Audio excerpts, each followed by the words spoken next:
Channel 4's Dan Leviton joins us live from the WAPE over on the South Point, a local Jacksonville radio station. And you know what, Dan? People are calling in this morning with tributes to MJ. They want to hear his music, and they talk about the fact that his music is really an indicator of certain milestones in their lives. You know what's really interesting, Bruce, is that people are calling in, and nobody seems to be kind of sad or crying about it. What they're doing is saying, hey, I remember this guy. He spanned so much time. We're here with Kaye, and you've been taking, how many calls so far? I've been here since 5:30.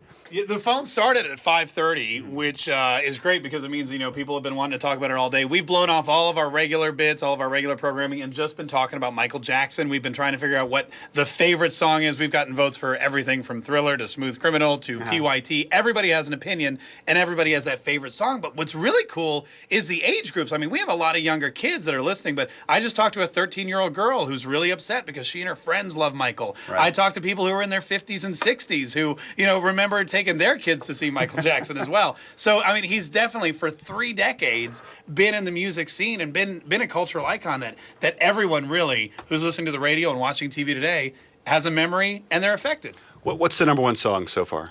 Well, I think a lot of people are saying his overall #1 hit is Thriller, because that's what they remember. The video had a big part of that. A lot of people saying Billie Jean was the real turning point of his career. Personally, I think Billie Jean was, that was his perfect song. Right. But Smooth Criminal, a lot of the younger kids really like his Man in the Mirror and Black and White. Adam Lambert, of course, from American Idol, bringing Black and White back into prominence. So, it's all over the place, but Thriller's probably going to take it.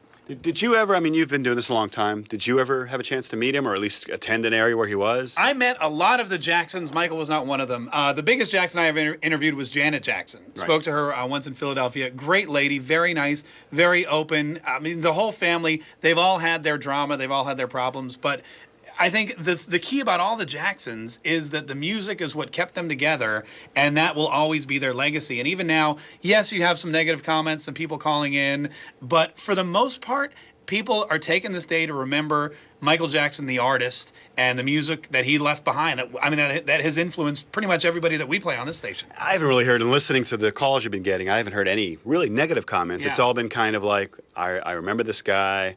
I remember his cassettes when I was younger. The cassette. Mikey P was talking about the video game Moonwalker on the Sega Genesis. Right. People have been calling up with their lunchbox stories, and I talked about my parachute pants and Captain EO at Disney World at Epcot Center. He did so much in his short lifetime. It's tough to remember it all. He was in The Wiz. Some lady called and said, I remember him and Diana Ross in The Wiz with Richard Pryor. It was great. So movies, music, TV, everything. And it seems like no matter. Thank you so much for inviting us in to listen. And again, this is the kind of thing going on all day today, at radio stations around the country, probably around the world, because this guy was so popular. No matter what you thought of him, liked him, didn't really like him too much, he was a pop star. He was a star. He was a guy that changed music, changed TV, changed MTV.